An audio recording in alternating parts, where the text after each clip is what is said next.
All right, so welcome to one reason why the AFC edition. For those of y'all who didn't catch the NFC version, firstly, eat a dick, unless you're into that, obviously. In which case, just burn in hell, I guess. More importantly, this is the show where I give one reason why I think your squad is going to make the chip, and then one reason why I don't think that they'll even have a winning season this year. And you won't have to worry about taking out a loan to buy playoff game tickets. And because the AFC is hell, basically, and there's more legit title contenders in that conference than the NFC, I'm not going to spend as much time on each squad because I'm not wasting all that time, effort, and energy to just wind up being wrong anyway when the Cardinals get their lick back from the Steelers for robbing Larry Fitzgerald of a storybook ending midway through his career. All right, so I mean, this one is more obvious than a pair of fake breasts, isn't it? And if you don't know what I'm talking about, just find the stretch marks. And if you can't find them, exactly. Like, I don't even pay attention to the Chiefs until the playoffs at this point because we go through this exercise every year and it never ever matters. We've seen Pat beat a historic Eagles defense on one leg and with the help of a slippery field and a ticky-tack holding call. We've seen him walk into M&T and beat the third best team in NFL history, according to DVOA, and then come back on the Niners and make Bosa go home and cry in his clan hood the next game. And he did all of that with a second receiver whose name sounds like some kind of neurological disease and who also catches like he has said disease. The Chiefs are basically the closest thing to inevitable, is what I'm saying. Like, the only thing more sure than a KC Super Bowl berth is Jackson going to jail and Brittany keeping her husband from ever getting a cookout invite. It's not you, Pat. It's the white joint you keep around. I'm sorry, man. Like, I don't think most people realize how hard it is to just make one Super Bowl, let alone to win it, let alone to win two back to back, which is why the Super Bowl hangover thing is the real life Madden curse. Don't believe me? Did I not just bring up Larry Fitzgerald like 2 minutes ago?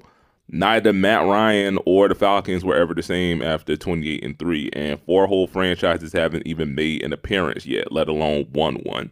It's harder than nipples in November to three-peat in the NFL, especially with the way the CBA is basically designed to destroy dynasties now, which is why no team has ever done it.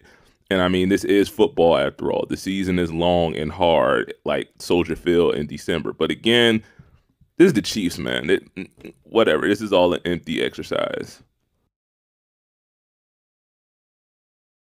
All right, so I'm not gonna lie, I halfway want to see a Ravens Lions Super Bowl just because it would basically be a black college homecoming for hood niggas. And again, I, like probably the rest of the world, thought that at least half of that dream would come true last year because Baltimore was running down people's throats for most of the year, and that's not going to change this year. And it's probably going to be even more a problem with King Henry in the backfield now. Now, I'm not as high on Henry as I am on the Barkley addition to Philly because Henry runs like a crackhead getting to the front of the food stamp line. The problem is, just like drugs, that takes a toll on your body after a while, especially when you've been doing it for like 7 or 8 seasons. And Derek has never played with Lamar or a QB with anything close to his skill set. And if anything, the Jackson Henry RPO game should be the stuff of nightmares for the AFC North. But that's kind of the problem, isn't it? Okay, so if the AFC is hell, then the AFC North is the ninth circle of it, especially with Deshaun Watson in it.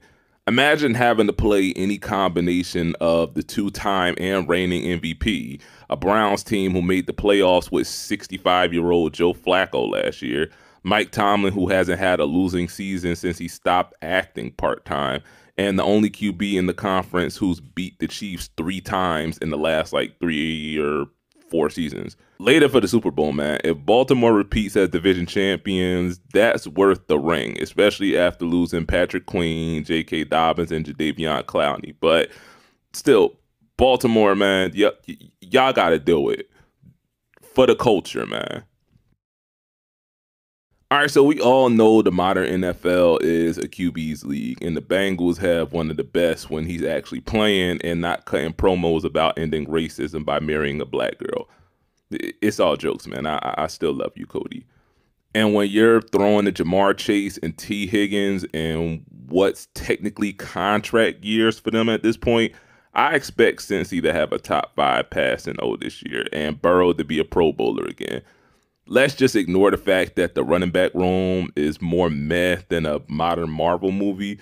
The Bengals spent the last 2 years addressing the O-line, which was really the only real weakness they had on offense. You know, the one thing holding them back from being unstoppable. And it's paid enough dividends to the point that I won't say you can just plug anybody back there like the Ravens or the Eagles have, but it's good enough that the running game should at least be mid-tier, which again is good enough when you have these three in Tigger uniforms. All right, so I don't know who the Bengals cornerbacks are off top, and that's kind of why this is a problem, ain't it? For reference, Cam Taylor-Britt and DJ Turner, who again I had to look them up, have PFF grades of 64.5 and 51.5 respectively. And yeah, I know using PFF grades as an eval is like looking into a crystal ball to find your fiance, but if you ask me, the secondary is going to be the thing that holds this team back. And Joe's choice of hairstylist, obviously. All right, I'm not going to spend too much time on Houston because I'm not completely sold on the hype yet. Like, this is giving strong Green Bay of AFC vibes to a certain degree, if you know what I mean. But I will give flowers where flowers are due and say Houston is at like the top of the next tier of contenders who, if you squint hard enough, you can see a path to the chip. And a big reason that is the same as Cincy. The addition of Stephon Diggs to the receiver room that already has Nico Collins, Tank Dell, and John Mechie, plus Dalton Schultz is a QB's wet dream, not to mention Joe Misdemeanor Mixon in the backfield. I wouldn't be surprised if CJ is an MVP candidate and ESPN gets to milk that whole broken home story for as long as Stephen A. and Wilbon can tolerate not going full respectable. This team is young, like Drake's bookmarks young. And yeah, everybody wants to get younger because it means your window stays open longer, but it also means inexperience. The thing that gives me pause on the CJ hype train is that now DCs have a whole offseason of film on him. So neither an MVP run or a sophomore slump would take me by surprise from him.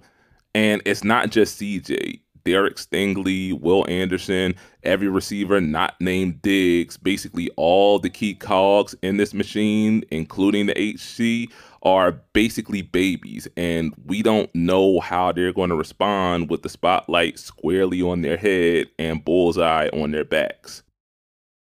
All right, so the Jets probably have the best defense in the league, despite the team basically being run by fantasy owners. Because how do you trade for a nigga only for that nigga to demand a trade like 3 months later? I swear the Jets are like run by Cole from Martin or something. Hassan aside, though, one disgruntled pass rusher is not going to make or break this D, despite the weird victory lap Philly sports media has been taking over that drama since then.